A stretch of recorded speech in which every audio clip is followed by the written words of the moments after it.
The hosts feel it would be a little unkind to present this podcast without just a word of friendly warning. We are about to unfold the story of Frankenstein, a man of science who sought to create a man after his own image without reckoning upon God. It is one of the strangest tales ever told. It deals with the two great mysteries of creation, life and death. I think it will thrill you. It may shock you. It might even horrify you. So if any of you feel that you do not care to subject your nerves to such a strain, now's your chance to. Well, we've warned you.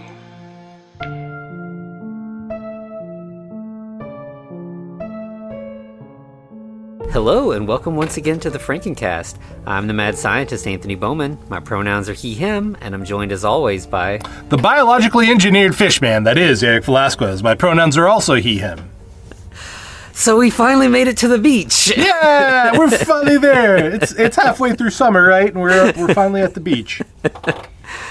Yeah, I feel like this is what I was really kind of expecting from last week's movie. Like, a modern sort of like nod back at like old classic, silly sort of movies. I think this movie is like, it's super low budget, just like Bikini Frankenstein was. Oh, yeah. It definitely is from people who know Frankenstein stuff, but there's just...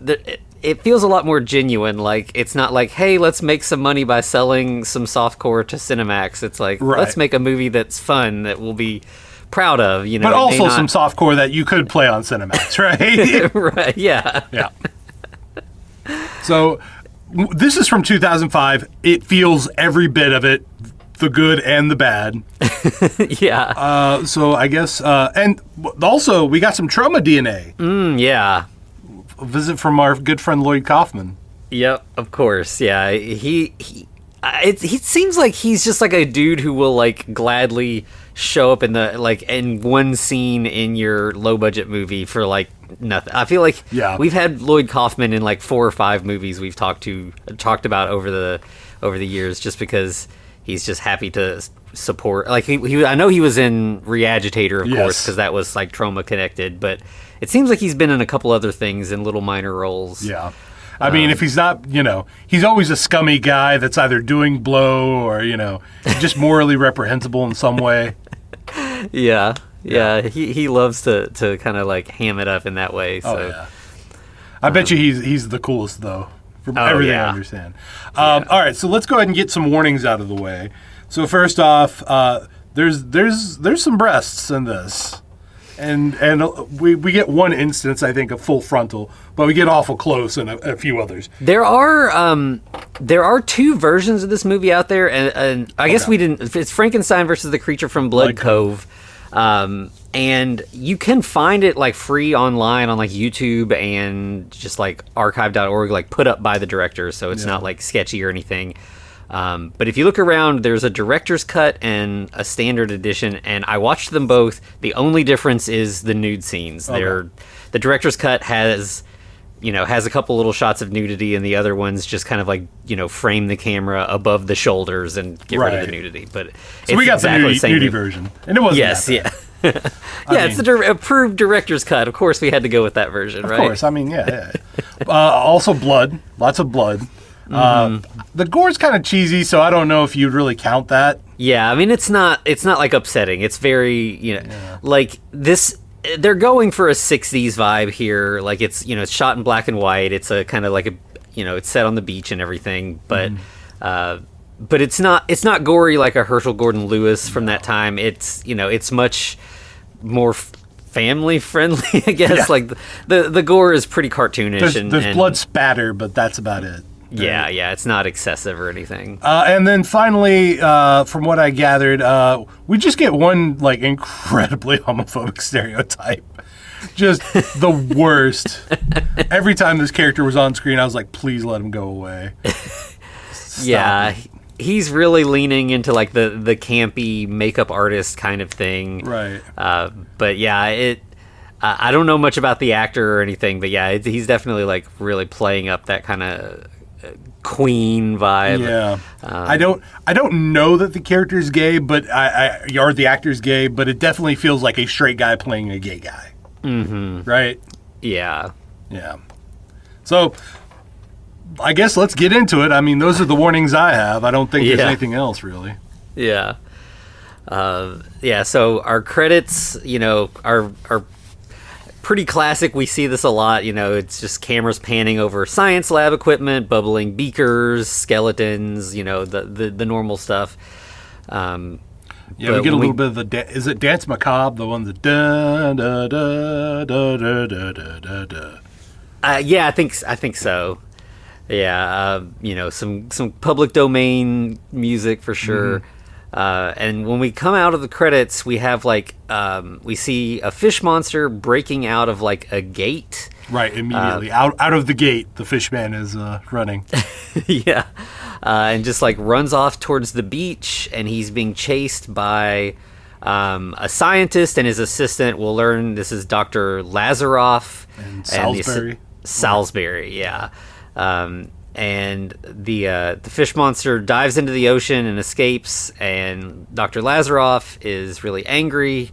It's my experiments of failure. I've lost everything. Our brainwashing attempts had no effect. Not a one. But the serum didn't work. So now we have to go. We have to capture Frankenstein's monster to get this right, to do it correctly. Yeah. What a jump.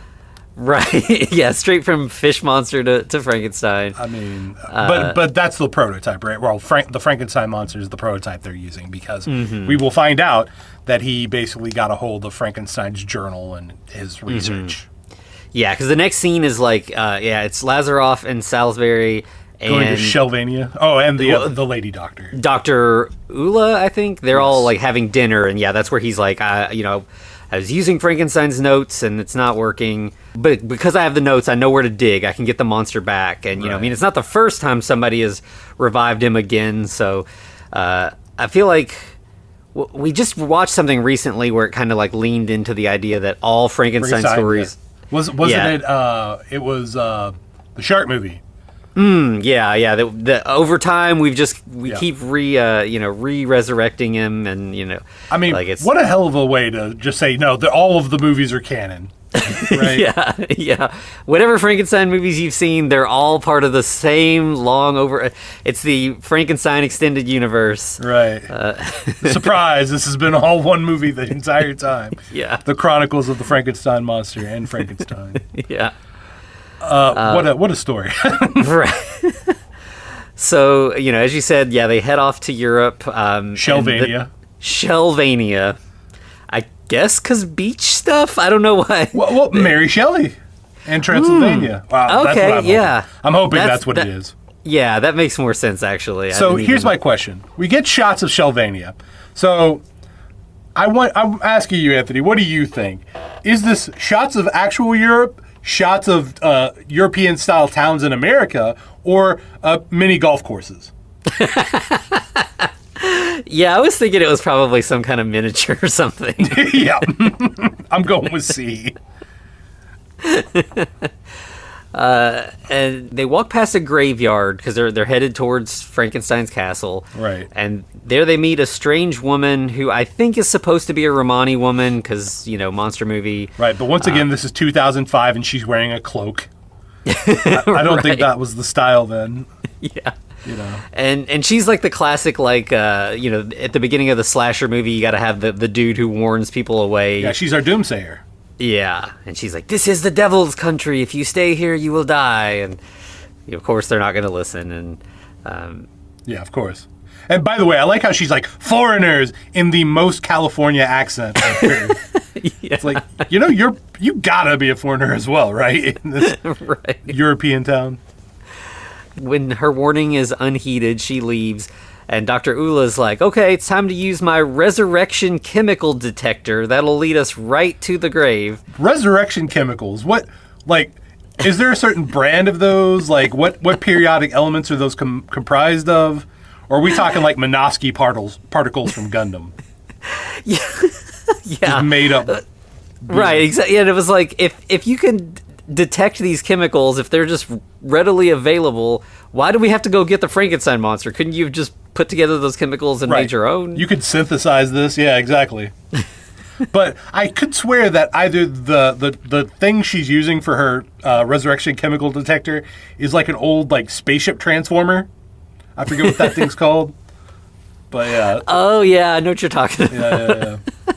So I mean, pretty much effortlessly, it leads them right to an unmarked gravestone, and they're like, this must be it. They wanted to hide it. Yeah.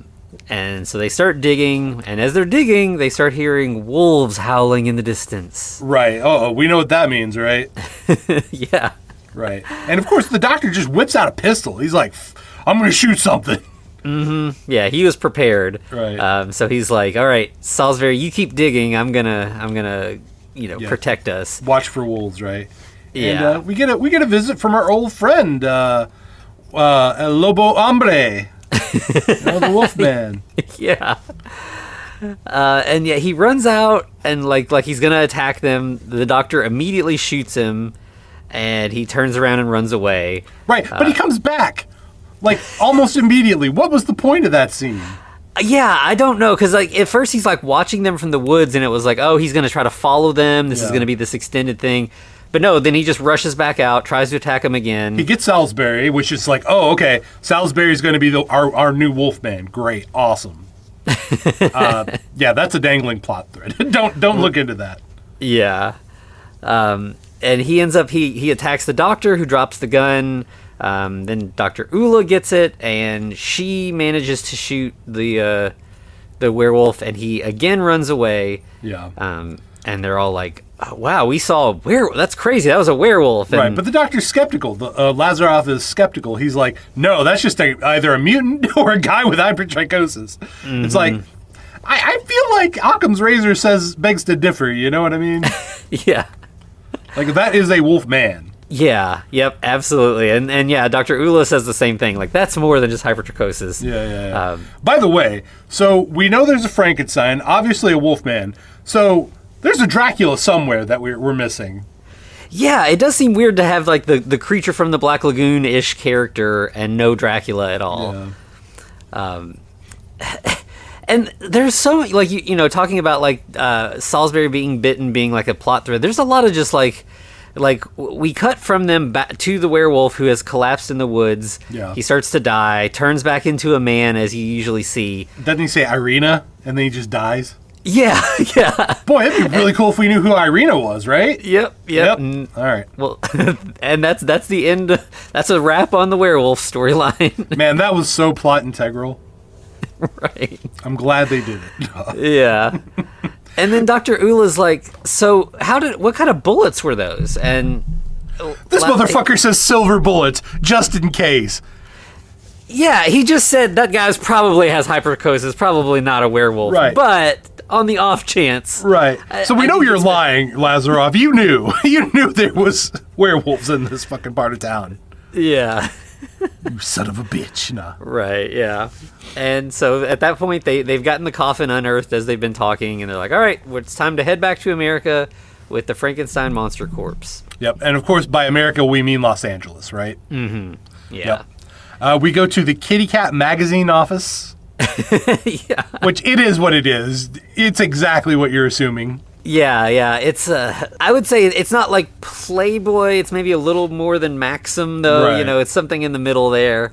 I feel like that's a place that was not explored, in our real world. No one really got to that middle ground. Or maybe they did, and I just didn't read those magazines. But, even in 2005, this seems a little behind the times. Mm-hmm. It's like, there's the internet, guys. Yeah. Print media is dead. Yeah, these kind of magazines definitely did not exist in 2005. Like, I think Playboy held on the longest, right? I don't know when exactly that died, but yeah, because I mean it's completely an online publication at this point too, right? Yeah, 100%. Mm-hmm. And I think it's actually not a nudie magazine anymore. It's been a long time since I've been there. You know what?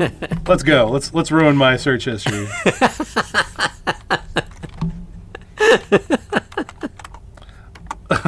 I'm interested.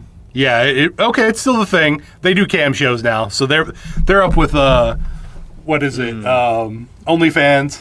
Okay. Yeah. There you go. Yeah. I was thinking it's probably the kind of thing where like you can read some of the articles, and then if you pay some subscription fee, you can get some of the classic nude stuff. Right.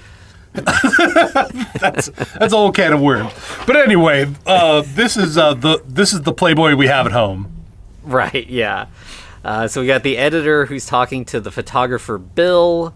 He's like, I want to start shooting more photo shoots in like exotic locales. Bill's like, okay, where are we going? Like Fiji? And he's like, no, what about Blood Cove? It's like an hour away from here, but it looks great. It'll be perfect. But I thought you wanted someplace exotic. Yeah. Well, we can't afford it, so Blood Cove it is. Yeah. And he's like, we've got a new model, Gabrielle. She'll go with you. It's going to be great. Mm-hmm. And that's when we get our wonderful introduction to the crew. One being Desiree, the other being the gay stereotype Percy. Mm-hmm. Yep. Immediately, and they're all. We've got Bill and Desiree and Percy standing around, kind of talking shit about the model who's running a little late. Yeah. He's got a lollipop. He's making some like innuendos. He says, "Do you want to suck?" and hands Desiree a sucker. Mm-hmm. But he's talking to Bill. We know. Yeah. Finally, Gabrielle pops out of the trailer, is ready to do the photo shoot. She also kind of is like something along like, whose dick do I have to suck to get a good photo shoot around here? Well, she says, whose anaconda do I have to suck to get a good picture? Hmm. I mean, fair, I guess. And I'm sure there's some scummy photographers that do that kind of thing, but damn. Bill seems like a genuinely pretty good dude. He does a lot of times. Photographers in movies, especially exploitation genre type movies, they're scumbags. They are sort of taking advantage, exploiting women, etc. But he doesn't seem like that. He's just like, this is my job. I take pictures of women in bathing suits on beaches. It is what it is. Well, that's because he's not interested in the model. He's interested in Desiree. Mm-hmm. Yeah, there's a conversation between them where she's like, yeah, you see all these beautiful women all the time, and he's like, yeah, but they're their own kind of thing. They're superficial. But you are a real person that I like to talk to. I enjoy your company. So yeah, he's like a real, actual good guy in the midst of what would normally be a pretty shitty situation. Right. He's the one we can actually cheer for, right? Yeah. So we do get an extended photo shoot montage scene here. This is where the model gets naked for a little bit in the one version, and the other we just get some different shots of her frolicking on the beach in the bikini. Yeah. And we also get shots of the fish monster, but we just see the hands. Hands, and or his feet walking through the sand or whatever. We don't get a full. We still haven't. When he broke out at the beginning, we really only kind of saw his chest and his arms break the gate open. So we still haven't gotten a good look at this monster. Right. But Gabrielle apparently does get a really good look because she's as they put her on the rock, she screams and runs off. And Bill, of course, is like, oh, it's just a guy in a rubber suit. And then the creature gets closer and he's like, nope, that's not a rubber suit. That's real. That's legit. Yeah. And he takes a few photos while he's got a little bit of distance still, and then he finally runs away. Which that makes a lot of sense, right? Of course you would do that.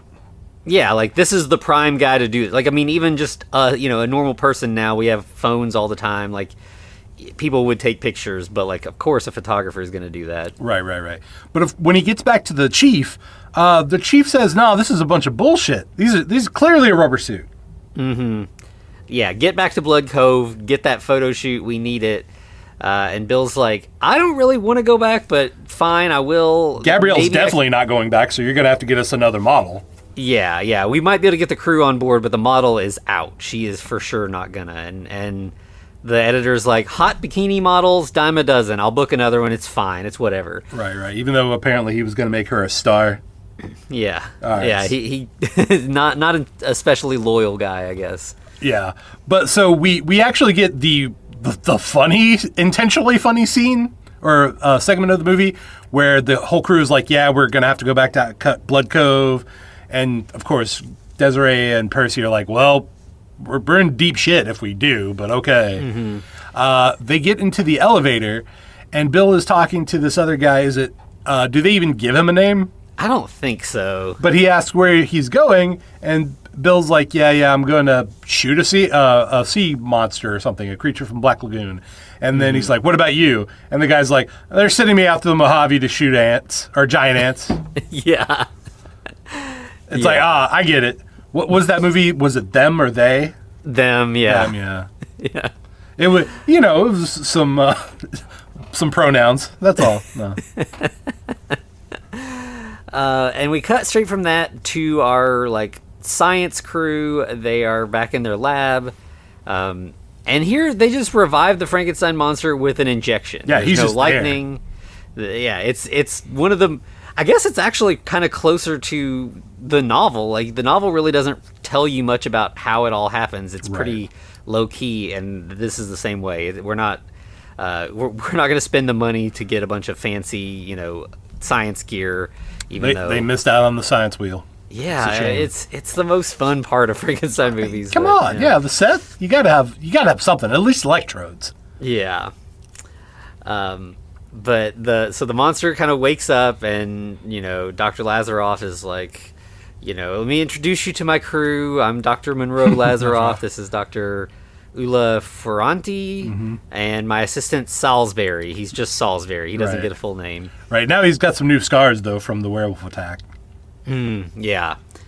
And he's like, you're in the future now. You've been buried for a long time, and you're under my control. Right, I'm your new master. Yeah. Okay, let's see how that works out. Right. Right. Yeah. All right. So then after that, we're going to go back to the crew. This is once again where Bill is more or less setting an infirm date with Desiree of like, hey, let's get sushi Friday night, right? Mm-hmm. Yeah, and she's into it too. She's like, she's kind of. I think, at first she's like, but you see all these beautiful women. What could you possibly see in me? And when he is like open and honest with her about like, no, you're smart and you're real, and she's like, okay, yeah, like I think he says the right things, and she believes him, and it means a lot to her. So she's like, yeah, of course, let's do this. Yeah, 100%. Then we get all that goodness ruined by Percy coming in and making a joke about, I believe they said his oil and lube was down in his car, and he didn't know you were supposed to put oil in there. Because lube, because gay. Yeah. All right, anyway. Yeah, I hate this guy so much. Like, literally, the character didn't need to be in this movie. It could have just been Bill and Desiree. Yeah, he doesn't really accomplish anything other than being like a gay stereotype the whole time. Like, he doesn't add anything to the story. Yep. Just humor if you find that kind of thing humorous. Yeah. So at least we meet a new character named Beulah, who is the new model. And Bill is smart. He's like, so we just were shooting here a couple of days ago. Things kind of got out of hand. Yeah, there was a crazy homeless guy. Yeah, so be careful. If you see anything out of the ordinary, let us know. Which, of course, like demonizing, unhoused people is not great. But I think in this case it makes sense where he's not going to be like, hey, there was a monster, because she's going to be like, you're crazy. Right. But he's like, there's a dangerous person. And she's like, okay, I believe that exists. I will be cautious, So he's trying to protect her. It makes sense. Yeah. I mean, yeah, there's nothing wrong with that. Everything with Bill so far has been great, and it continues to be. So we get another scene of her just being generally hot, and in the version we saw, we saw her naked. Yeah. It's the photo montage again. We get also shots of the creature this time swimming, like he's underwater. We get his like feet and everything. Yeah, he's basically like he's caught her scent, right, to a degree. Yeah, but they finish with no incidents, and like everyone's like, "All right, time to get the fuck out of here. Let's go." Yeah, except and the model's like, "But no. we're on this nice beach. Let's go swimming. Let's enjoy ourselves." And they're like, "We just told you there's like a dangerous situation here. Like, let's get out of here." Right. She's like, "There's four of us and one of him." So yeah, we're good. And so Bill's like, okay, fine. It's not a homeless guy. There's a monster. And she's like, no, there's not a monster. There's no such thing as monsters. I'm gonna go swim. She's being belligerent. We know what's gonna happen there. She doesn't even make it to the water. She like turns around and instantly Right, the monster gets just caught. like jumps out and just like attacks her, and the crew just runs away. They're just Yeah. like, fuck it, she didn't listen. Not our problem. Yep. We're getting the fuck out. Fuck her. Like, and honestly, like, I do appreciate that everyone was like, peace out, and just bolted. Yeah. Yeah, it's pretty good. So they take off running, they get to their cars. But surprise, motherfucker, it's an ambush by the monster. Yeah. So they're like, what do we? They start running. They're like, where do we go? They see a house off in the distance, and they're like, oh, maybe we can get shelter there. Let's go find that conveniently placed house that looks like it could be in a horror movie. Mm-hmm. You know. And of course, we recognize the front gate of this house as being the gate that the monster escaped from at the beginning. So obviously, this is the Dr. Lazaroff's science lab house. Right. So they do run up. They start banging on the gate, begging to be let in. Dr. Ula arrives and's like, yo, what's going on? Yeah, and Bill's like, there's a monster chasing us, and of course she's like, oh yeah, that's true. That tracks, yeah, okay. Yeah, so she lets them in, and she sees the monster, rushing towards the gate. Mm-hmm. She locks the gate closed, and for some reason, even though the monster escaped out of the gate, it doesn't seem to be able to get back in. So it just like does roars and like shakes the gate, and it kind of like sounds like Chewbacca to me. Like it was like that kind of a roar sound. Well, maybe Lazarov and Salisbury were getting drunk and left the front door open when it bolted out the first time. Could be, yeah. So now inside we've got our sort of two groups of people finally together, and we've got the photo crew telling about everything that they've seen. Lazarov busts in and he's like, hey, what the fuck are these people doing here? Yeah, this could ruin everything. We're in the middle of some really important stuff. And Salisbury is like, maybe we can use the Frankenstein monster to fight the creature. Yeah, to fight the creature. So, Lazarov's like, oh, that might work. But first, he pulls out his trusty pistol. You're going to stay here, everybody, for a couple days. Yeah. You got to love mad scientists abducting people. Yeah. And they're like, why are you, and he's like, you've seen too much, but if you just stay here, cooperate, no harm will come to you, and we'll let you go once we take care of the problem. Right. I feel like I would, if I was in this situation, I'd be like, I've heard that song and dance. You're absolutely going to try and kill us once this is over with. Yeah. And at this point, the Frankenstein monster comes strolling in. So am I hallucinating, or is it like wearing the teenage Frankenstein like Letterman jacket? Because it really felt like it was.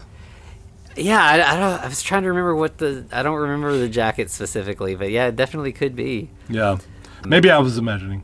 They send the Frankenstein monster out to fight. I think also, like, I think as a group, we're kind of all agreeing that the Barry Wrightson model is accurate and generally the most accepted one. Yeah, like this movie is definitely super low budget, but they did put in the effort to like make some pretty good looking monster masks. Oh yeah, 100%. Like the animatronics for the creature is probably where most of the money was spent.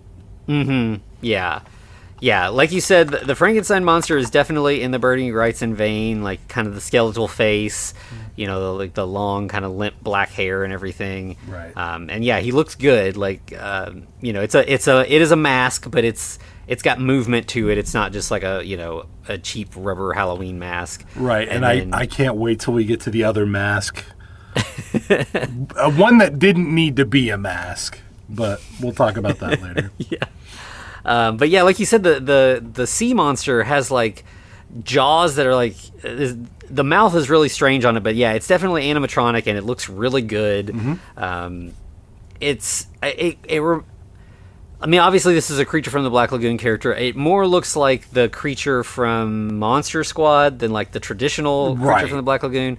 Like in that it's a little bit scarier, it's a little bit more, fanged and everything. But yeah, it looks really cool. And when the Frankenstein monster shows up on the beach, the sea monster pops out, and we go into just a full-on monster fight. Yeah, and it's a good one. Like it's fun. Like they're well, initially they're kind of feeling each other out by making swipes and swings, right?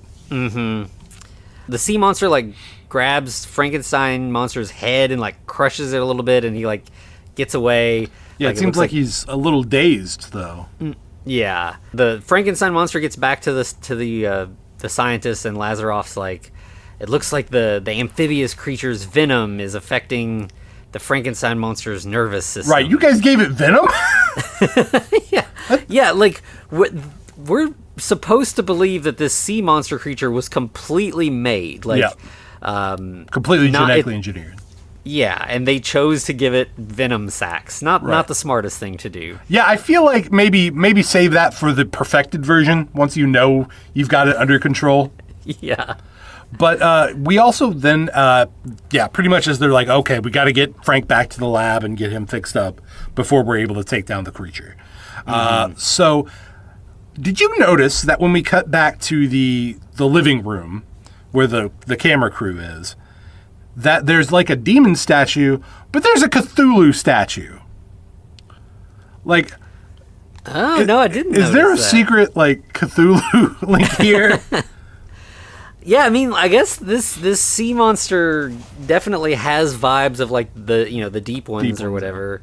That could be. That would be it'd be a really interesting like turn of events if Lazaroff was part of like a Cthulhu cult. Yeah. That would make sense because he does go. Spoiler alert: the mad scientist goes mad. So right. I don't know if you needed that one, but I'll give it to you. He has to have like the camera crew help him. They all like get the monster back into the lab. But while they're working on the monster sees like he hallucinate. I'm going to say he hallucinates. We'll figure that if it is real or not. The image of Frankenstein, like Dr. Frankenstein. Mm-hmm. Yeah. Is somebody wearing an old man mask? Yes. Guys, there's this thing called makeup. It's so weird. Like it reminds me of, that band Ghost. Yes. Like this, yeah. Papa Emeritus or Copia or whatever. Yeah, like some of, he's had like different masks over the years, but like some of them are just like weird old man masks that don't look real. They just look strange. And, they're supposed to look strange. In this case where it's like a ghost, I don't know why he needs to have a weird face. I'm pretty sure they could do the exact same effects that looked better with makeup. Mm-hmm. Or just got an old guy. Or just got an old guy. That would work too. But yeah, it seemed there's this ghost that is the Frankenstein monster is being injected with anti-venom, and yeah, he's like you said, it's unclear what's going on, like if he's dying and seeing the spirit of his father or what, but the ghost vanishes pretty quickly, and the monster's the only one who seems to have seen him. Right. And we then go to like the whole group is at dinner. And they're like, Lazaroff's like, the monster is going to heal up fine. The antivenom's taking effect. But he finally like gives his monologue and tells them what all this is about. Right. Basically spelling out his mission statement. Mm-hmm. And of course, it's 2005, 4 years after a certain date. Mm-hmm. Yeah. So yes, his ultimate plan is they're going to create these monsters that are going to be ultimate weapons to defeat evil and terrorism. Yeah. Oh boy, we have to hit that note. Yeah, and they're like, we're going to do away with armies and war. This will solve all of our problems. Yes, because inventing newer guns that are more capable of killing things has ended every single war so far. Right, yeah. Yeah. And Ula even is like, so yeah, we also, the fish monster, that was us too. We mixed man DNA with barracuda DNA. With a splash of black mamba for the venom. That venom should kill anything. Mm-hmm. Just about. But of course, Frankenstein is Frankenstein, so he's more resilient than most. And she's like, yeah, he attacked Salisbury a year ago. He still got scars to show, but, we thought that this amphibious weapon would be perfect. It could defeat navies around it could just be, it could fight anywhere, the ultimate land, Navy sea, SEAL, whatever. I think, is what Salisbury calls it, right? Yeah. But, of course, they had to create the ultimate terror to end all war of terror, or on terror. Mm-hmm. Yeah. Once again, that's inventing the gun to stop war, right? Right. And so she's like, but it won't matter because tomorrow the Frankenstein monster will go out and find him and it'll kill him and we'll proceed with this new plan. But for now, it's bedtime. We're going to lock you in your rooms because obviously you're still our hostages. Exactly. So, of course, we have to segregate everyone by their gender. So, Desiree, you get your own room. Percy and Bill get their room. We have another uncomfortable scene with Percy being Percy. I don't know if he was trying to get Bill to have sex with him on the bed, but... Yeah, I don't know if he was trying or just like, I have to make this obligatory joke and act like I want to hit on you, right. But we all know it's not real. Or it was kind of unclear, but Bill takes it in stride. He's not offended or whatever. Right. He's like, I'll just sleep on the floor. I'll be yeah. That'll make things less complicated. Yeah, fair enough. And we cut downstairs to Dr. Lazaroff talking to his girlfriend, who we're just suddenly introduced to. Girlfriend / assistant. Yeah, her name's Mimi. This is the first time we've seen her. Yeah, and because they're a woman that isn't Desiree, we're going to see her boobs. Oh, and Dr. Ula, I guess. Yeah.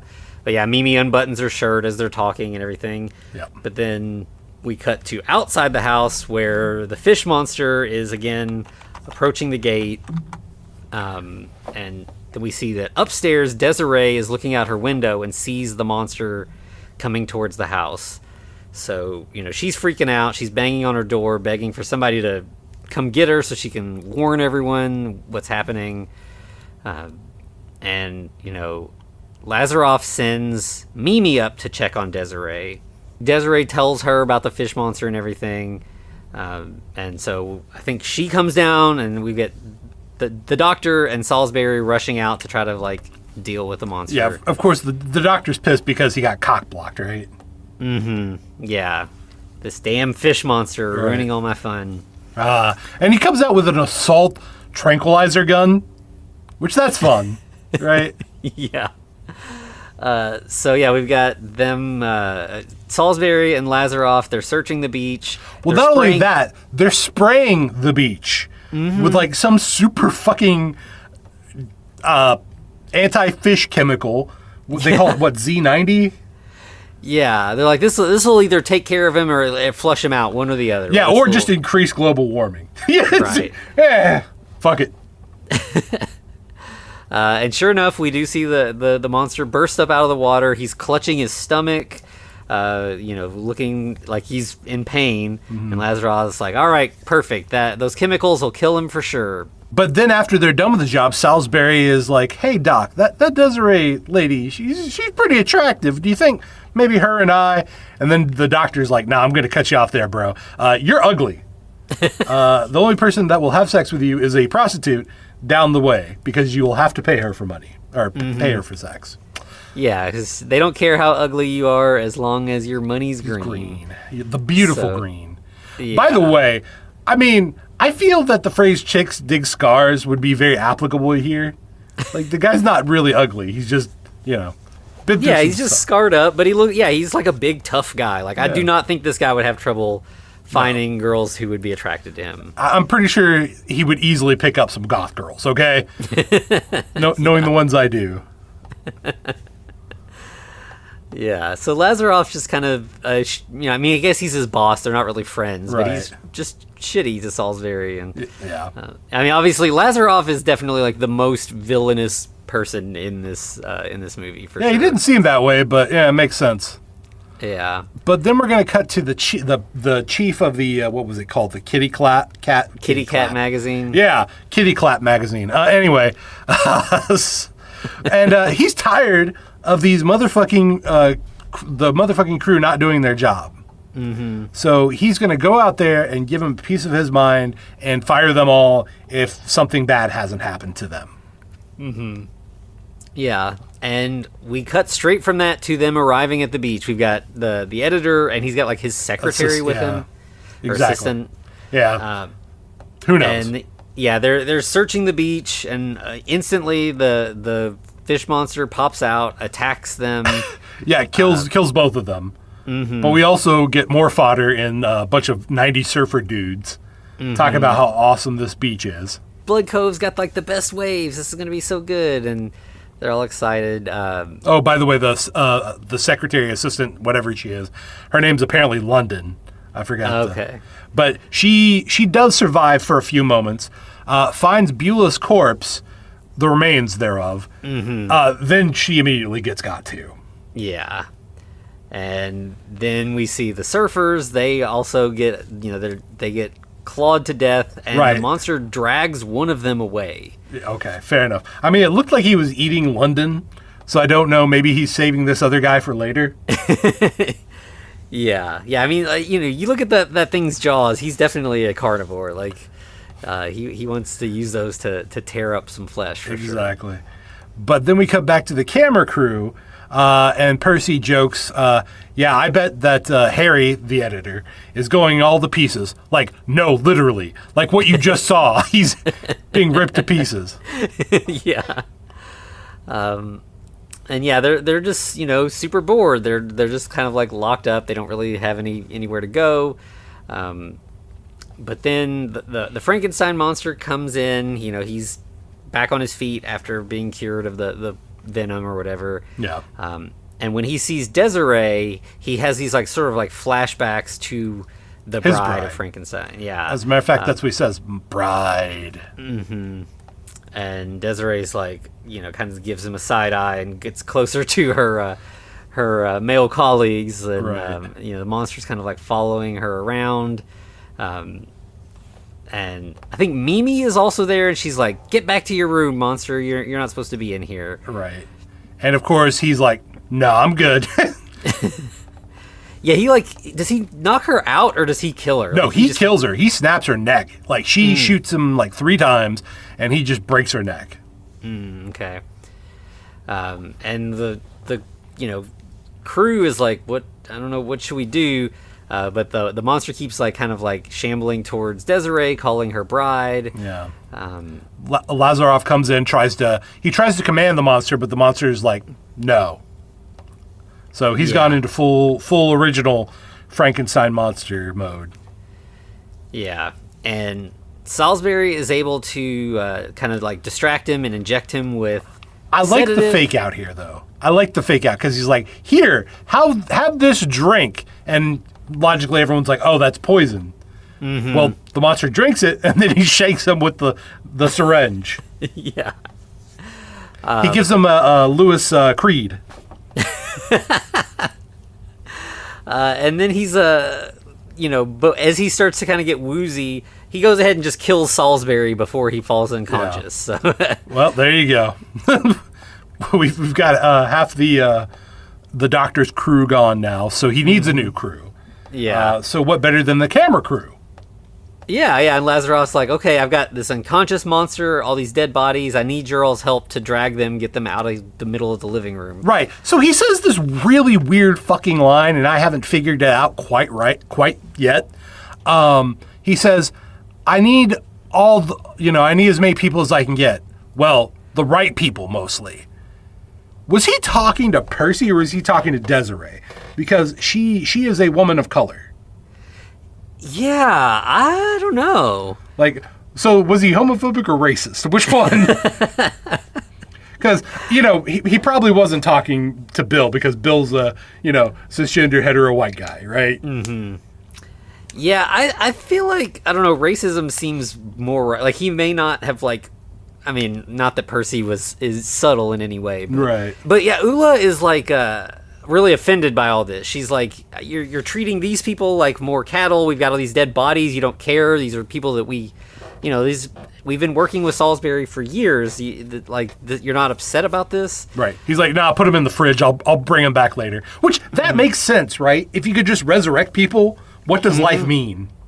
Right, yeah. Now that we've got resurrection chemicals that you can track down anywhere. Right. Hell, he could probably put his mind control chemicals in there, and that's a double bonus for Lazaroff, right? Mm-hmm. And then back in the lab, Lazaroff finally kind of like lays out. So apparently his brother was killed in a terrorist attack, and that's why he has dedicated his life to ending terrorism. Right. Yeah. His brother was a pilot in the Navy, I believe. Mm-hmm. And at this point, the ghost of Victor Frankenstein appears again, but this time Lazaroff is the one who sees him, not the monster. But the ghost is really, he's silent. He just points ominously like a Charles Dickens kind of ghost or something. Says nothing. I mean, I don't know if he can say anything. Yeah, he just points and then disappears, and Lazaroff is like, did you all see that? What was that? And everyone's like, I didn't see anything. Right, yeah. They clearly like, oh, he's lost it. He's gone. Mm-hmm. Yeah. And I think then we do see like the photography crew is having dinner a little later, and they're like, Lazaroff is losing his mind. Like, weird things are getting worse around here. Mm-hmm. We're now captives of a crazy person. No. What are we gonna do? Then Lazaroff arrives to dinner and is like, the monster's almost ready. We're gonna ship him to another country to act as a weapon. And once that's happened, we can revive Mimi and Salisbury. And then you can I can send you all on your way. Right, exactly. So that's when we get our shot of an SUV filled with government officials, or they call them soldiers. Never really seen soldiers just like in suits and glasses, dressed like the Secret Service. Yeah, but yeah, and Lazaroff's like, all right, you all keep quiet. If you try to say, I can still give you a lot of trouble, so you just be cool. Yeah. Don't say anything. Yeah, so he has the monster come out with him, and he's like, "You're gonna go with these soldiers. Continue with your programming. You've got an assassination list. Yeah. Do what they say. They'll take you where you need to go, and we're gonna send you to this fictional, presumably Middle Eastern place, and kill a general that may or may not be an analog to Muammar Gaddafi." Mm-hmm. Yeah. But the monster also sees Desiree one more time, and he goes back through the whole bride thing. Mm-hmm. He doesn't say it, but clearly we see the image of the bride.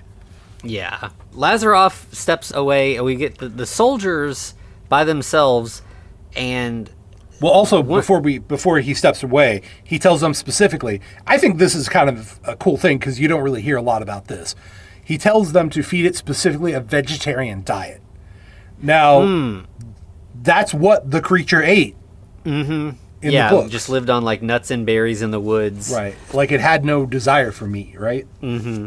Yeah. So the soldiers are like, they've been left by themselves for a moment, and one of them gets on a phone call, and he's speaking in, I'm not sure if it was a real language or not. It's just a vaguely Middle Eastern sounding language. Yeah.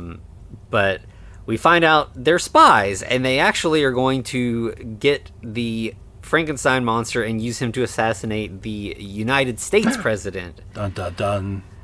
Yeah. Well, it's a good thing that the monster's already broken its mind control, I guess. Yeah, and so, like, Lazaroff obviously doesn't hear any of this, doesn't know this is going on, but as soon as he, like, gives him the monster, he just goes berserk, he just kills the three soldiers... Yeah. And, I think he escapes. He just runs away. And Lazaroff's like, shit, he just killed these soldiers. Well, wait a second. This is 2005. Maybe we should just let the monster cook. No, I'm just kidding. I'm kidding. And he's, so he doesn't know. I don't know that the monster even knew that these guys were, like, specifically. He just kills all of them. Yeah, it's kind of a strange subplot to be like, there was this secret thing happening, but nobody ever knows about it, and it doesn't really amount to anything. It's just one in a long line of a tapestry of dangling threads, right? Mm-hmm. I mean, I guess the only purpose that it serves is that we don't have to, like, be mad at the Frankenstein monster. Right. He did a good heroic thing, whether we knew it or not. He was killing the bad guys, so it's okay. Yeah. There's no moral or need to look into that moral quandary there. Yeah. But then the Victor Frankenstein ghost appears again before Lazaroff. Yeah, but I guess he's getting more powerful because now he has fork choke abilities. Yeah. Yeah, he's like choking Lazaroff, and Lazaroff's like, I don't know what you want from me. What am I doing wrong? And he just disappears again. Man, it would be really cool if he just told Lazaroff what the fuck he wanted. Right. Or at least spell it out if he can't, actually talk.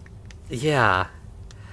Yeah, I mean, it's strange to be like this sort of foreboding thing and then not let him know what you're trying to warn him about. Yep.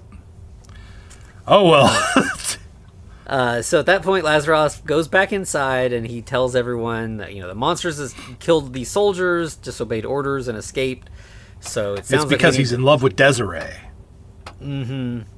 Yeah, he's like, this is all your fault. Love must be the only thing that could override my powerful brainwashing techniques. The power of love. You got. Gosh, we need to put a bingo card with that on it.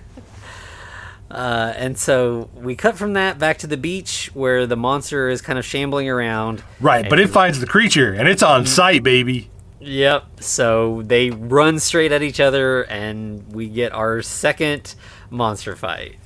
Man, I feel bad for the Frankenstein monster, though, because he is consistently getting his ass kicked by this creature. Yeah. And so Lazaroff and Bill have followed, and they're watching from behind the rocks. Yeah, Lazaroff has his assault tranquilizer gun. Mm-hmm.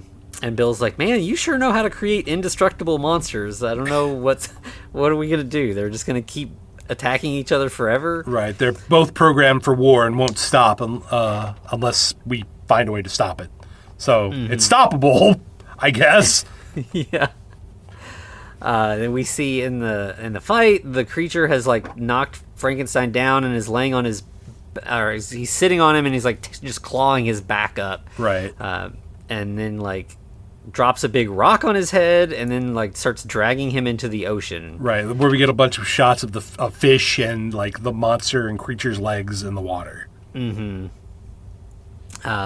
So it seems we know the sea monster is amphibious, but will Frankenstein be able to breathe? We don't. This could be the end. Yeah, right. Yeah, of course. Yeah, this could be the end. Well, it is the end because Frankenstein kicks free, gets to land, finds a stake, metal pole, something sharp, and just stabs the shit out of the creature. Mm-hmm. Just stabbing him in the chest probably 20 or 30 times. Right. What are you going to do, stab me in the chest? Most record number of stabs ever. But yeah, then Lazaroff and Bill chase off the monster. Mm-hmm. They get to the sea monster, and they're like, it looks like he's dead. And then his hand twitches, and Bill jumps back.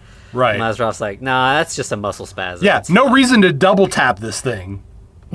Right. Like it's not just been entirely indestructible this whole time. Right. I wonder if that'll actually pay off later. Let's find out. So, yes, then we have the monster running through a field. Runs through a field of flowers.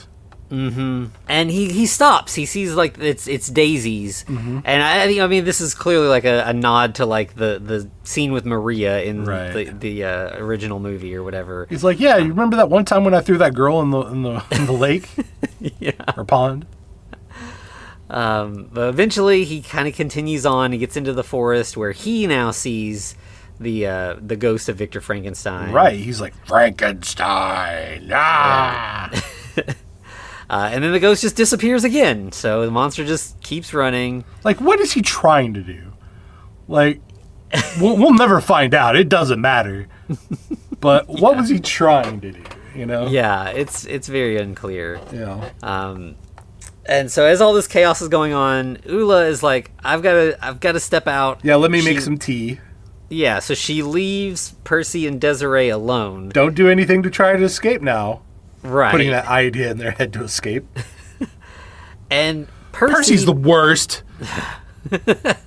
Yeah, go ahead. I'm sorry. Yeah, so he's like, maybe I could just like moon out the window and that'll get somebody's attention. And Desiree's like, that's a dumb plan. Right, there's a phone over there, you idiot. Yeah, let's just call the cops. And Percy's like, or I could call my roommate. Oh, they were roommates. Right. And she's like, no, just call the cops. Right. And he's like, okay. So he picks up the phone and he calls his roommate. Right. And we do get one, I will say, pretty decent joke in the course of this. We're just getting Percy's side of the conversation. And he's like, there's this lady, she's holding me hostage. No, she's holding me hostage. She's not holding my sausage. Right, yeah. Ha ha ha. Anyway. Of course, at that point, Ula comes in and is like, what are you doing? Like, you're trying to escape. I said, don't do that. So she takes the phone away, and so obviously completely useless. He didn't call the cops like he should have. Right. So we're back to square one as far as our escape attempts go. Yeah, so now we're going to go to a burlesque. I guess maybe we should add another warning here for, I believe his name is Ronald Jeremy Hyatt. Or what is his? Yeah. Basically, sex pest Ron Jeremy. Mm-hmm. Yep. Yeah, he makes a brief cameo in this. This was definitely the time period when, like, a lot of adult film stars were like heroes getting cameos or some bigger roles in Hollywood stuff. Well, I think he got promoted more because he's just a schlubby guy that got into porn. Yeah. So you would definitely see around this time lots of him, some Jenna Jameson, and there were a few stars that kind of like rose beyond the like. But we do get a little redemption. Yeah, we do get a little redemption because we also get Lloyd fucking Kaufman, who his character is apparently rolling on X. Yes. So, I mean, respect, man. Yeah, so obviously this is like a strip club, and they're, these two are among the various dudes that are there watching this woman perform. Yep, we get our third effectively strip scene. Mm-hmm. Yeah. Lloyd Kaufman gets a phone call that he takes, and it's his wife, and he's like, no, sorry, honey, I'm working late. It's a really important meeting. We're going over the numbers for the budget. Yeah. While there's just like, stripper music blaring in the background and everything. Yeah. And of course the monster interrupts the show at the end. Mm-hmm. Yeah, he sees the dancer and, again, thinks it's the bride. He manages, as he's like going towards her, he bumps into a guy at the bar who's like, acting like, a tough bro. He's like, what are you doing bumping into me, man? And then once he becomes the one-armed man, he's not so tough. Yeah, monster just rips his arm off like it's nothing, and people just start running in terror. Obviously, you just saw a guy get his arm ripped off. So even like the dancer, she runs out. But the host, the lady host, is like, I'm going to stop this shit, and runs out with a pistol and tries to shoot him, but that doesn't work so well. Nope. Yeah. So the Frankenstein monster kills her. And then we see Dr. Lazaroff and Bill. They're like just walking along trying to find the monster. They see a crowd of people burst out of a building in terror. Right. So like, that's the one. That's yeah. This sounds like a clue. Yeah. So they they go inside. Of course, they find destruction and death. Everything's knocked over. There's people laying around, and Lazaroff pulls out his gun right as the monster bursts out. He shoots him with a couple tranq darts. Right, but then he's like, and then Bill's like, all right, so we're done, right? We're going to take him to your lab and we're done. And Lazaroff's like, no, like this should be enough to kill anybody. So if you piss me off, I'm just going to shoot you. We're going back to the lab and we have work to do. We got to revive Mimi and Salisbury. Yeah. So we cut back to the lab where the monster is strapped down, and Lazaroff's like, I think if we perform a lobotomy, that will solve all our problems. Yeah, so let's do that tomorrow versus right the fuck now. Right. Yeah, he's like, okay, since Salisbury's gone, I'm going to need your help in the morning, so I'm going to take you back to your room and lock you up for now. Right. By the way, this is a note out to all the mad scientists. Don't save for tomorrow what can be done today. It never goes well. Yeah. Lazaroff's going to lead Bill up to his room, but as he's headed out, he rolls high on sleight of hand and manages to pocket a screwdriver. Yeah, the doc's perception is not that great, right? Yeah. So as soon as he's locked in his room, he pulls out the screwdriver and is instantly able to unlock the door and escape. Yeah, well, here in a minute. It does take a while. We get a dream sequence, and thankfully they actually tell you pretty much right away, this is just a dream that Desiree's having about being chased by the monster and the creature, and she gets surrounded, and learned helplessness causes her to just basically sit there and die in her dream. Yeah. Yeah, so she's running along the beach for the whole dream, and then when she wakes up screaming, the Frankenstein monster enters her room immediately. For real. So now the dream has become reality, basically. Yeah, because he abducts her. Yeah, so she's being dragged away, screaming. By the way, nobody else does anything. Like, no one, Ula can't hear this. Lazaroff can't hear this. Yeah, because it's like a little later, Ula does go to Desiree's room and is like, wait, the door's open? What happened? So she's just somehow, was completely oblivious. Meanwhile, the monsters got Desiree outside. Finally, Ula and Lazaroff, actually catch up. Yeah, and they've got, Lazaroff's got his gun, but he's like, I can't shoot the monster. I could hit the girl. There's been too much death already. I don't want to shoot this girl. Right. I feel like Lazaroff just had a little bit of a change in character. Yeah, it doesn't seem like he would have cared much one way or the other. But in the chaos, the monster lets go of Desiree and grabs Lazaroff instead. And then he kills him. Mm-hmm. And kills Ula right after. Yep. So now we've got... upstairs, Bill has finally gotten the screwdriver to work. He's escaped with Percy. They come rushing downstairs as Desiree runs inside, so they've all kind of convened there in the front room. Right, and we get the monster doing his first evil laugh. Mm-hmm. Yeah. And Bill's like, all right, I can hold him off. I'll deal with him. Get back to the car. So Percy and Desiree run away, and Bill kind of leads the monster through the house. Right, but as they get in the living room, Frankie boy has decided he's just going to fuck with the ghost or the monster by tickling the ivories, I believe is what they say. Yeah, he's just banging on the piano, and so the monster is like, "What's happening?" And right, and he shows himself to the monster. Why doesn't he do what he's going to do in literally less than a minute, right here, right now? Yeah, I don't know. It makes no sense. Yeah. So yeah, he again just kind of disappears. The monster runs through and goes to the lab, where Bill is trying to hide. Yeah, he's ducking behind things. Eventually the monster gets to him, and it looks like he's gonna kill Bill. But then again, Victor the ghost appears, and as you said, now he suddenly is motivated. He busts out his force choke again. Right. But I guess he's actually sapping the monster's energy. That's what Bill thinks. Okay, yeah. Yeah. So the monster eventually just kind of collapses, seems to be dead. Right. What the fuck? Yeah. But yeah, I know what you were going to say. Victor basically gives Bill the attaboy head nod. Yeah. Yep.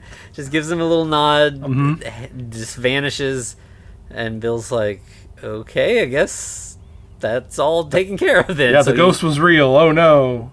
Yep. So he steps over the monster's dead body, runs off, gets to the car and is like, everything's fine. The monster's dead. Everything, we're good to go. And right. How about we go for that sushi dinner? Yeah. So they hop in their cars and drive away. And then we cut to the most just bonkers weird ending. I kind of like it though. The implication that they're just okay, we get three ghosts, none of which are Victor Frankenstein. First we get the monster, we get the creature, then Lazaroff. Mm-hmm. All fighting. Yeah. But it's like Lazaroff kind of has control over them at this point now. Yeah, he keeps doing the forced choke thing, which causes, since they're not alive, they just kind of like flicker instead of choking. They're just Right. but it's kind of, the implication is sort of just that like these ghosts are just going to exist forever fighting each other.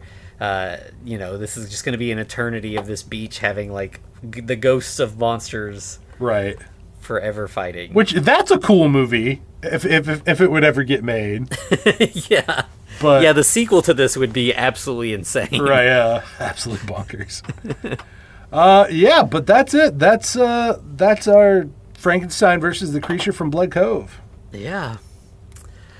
Yeah, like, and again, I just feel like this is exactly what when I heard the title Bikini Frankenstein, I was thinking we were going to get something like this. Yeah. Like, I just want something that's silly, that's lighthearted, people having a good time, making a low-budget movie. Sure, there'll be some nudity and there'll be some monsters. Yeah. And instead with that, we just got, barely a plot and not really anything resembling a Frankenstein monster. But here, this is people who love making genre movies and just going wide, like having the ghost of Victor Frankenstein. Like, that's just such a silly and also awesome idea. Right. That, like, you don't see that often. Yeah, exactly. But why? Why was he doing these things? Yeah. Like, ultimately, was he helping Lazaroff? Was he helping the monster? Was he helping Bill? Why would he have helped Bill? What does Bill mean to Victor Frankenstein? Yeah, I mean, the only thing that, like, maybe he just wanted his creature to stay dead. He wanted to leave him at rest and was trying to be like, Lazaroff, stop doing this. And Lazaroff didn't listen, so finally he had to kill the monster himself. Right. Which, that'd be really cool if he said anything like that. Yeah, there was no reason that he needed to be silent. Like, he could have had some, they could have done like a spooky, echoey voice effect and made him like really ominous, and like, it would have spelled it out a little bit more what was happening. Yep. Yeah, but I feel like this movie is not going to let story get in the way of a good time. Right. It's just kind of like... which I respect. Yeah. Yeah, there's not like anything real... Like, it doesn't have a deep message or thematic stuff to like dig into. Like, it's just, just a good party movie, I guess. Fair enough. I mean, yeah, it's definitely one of those that you kind of just turn on in the background, or ones that you'll see in like higher budget horror movies, right? That are playing on the background. Yeah, like you'd be playing on the TV in like a Blumhouse movie or something. But yeah, it's definitely it's a lot of fun. It's easy to find, so definitely recommend this one, especially if you're looking for a fun, summery beach type movie like we've been desperately trying to find. Right? It's hard to find these like summer beach Frankenstein movies. Yeah. This and Sharkenstein are definitely the ones that I'm glad we watched. The Bikini Frankenstein. You can skip that one. I don't think anybody's going to be missing out not watching that one. I mean, if you're bored and lonely on a Friday night, sure. But yeah, this one definitely just a lot more fun, and definitely a lot more. You can tell it's people who are fans of monster movies. 100%. Yep. So, anything else we got to say about it? I think that's it. All right, Anthony. So, you know what goes together like peanut butter and chocolate? It's beaches and cars. Yeah. And the kind of cars that I like to see are the deadly kind. The kind that are used in a death race. Yeah. So this one, again, we have a character named Frankenstein who may or may not be the Frankenstein monster, but it's another fun kind of, like it feels summery to me. So I thought it went alongside with what we were doing. I mean, there's definitely a lot of sand involved. Sure. Yeah. Yeah. Fair enough. So join us next week for that one. Hey, that's going to be our first instance of Sylvester Stallone. Yeah. All right, Wow. well, cool. All right. Where can they find us, Anthony? So you can find us on all the socials at The Frankencast. You can email us at thefrankencast@gmail.com. You You can also find us over on YouTube, and of course you can find us at patreon.com/thefrankencast, where we're always doing new stuff. We're starting this new show, Yaratalan, the creature. So we're excited to get into that, and we just finished up season 1 of Monsters Today, so there's a lot of past stuff to binge. It's a good time to check us out over there. And yeah, I think we do a recap, and the results are kind of surprising of old monsters versus new monsters. Mm-hmm. Yeah, absolutely. So yeah, join us over there. We'd love to have you. Yeah. To be continued. Looks like you survived another episode. The Frankencast is a production of FCR Media. It's hosted by Anthony Bowman and Eric Velasquez. Follow us on Twitter at The Frankencast, or send us a letter at thefrankencast@gmail.com. Our cover art is by Amanda Keller. You can find her at Keller Illustrations on Instagram. Our theme music is by Vivek Abhishek. Thanks for listening.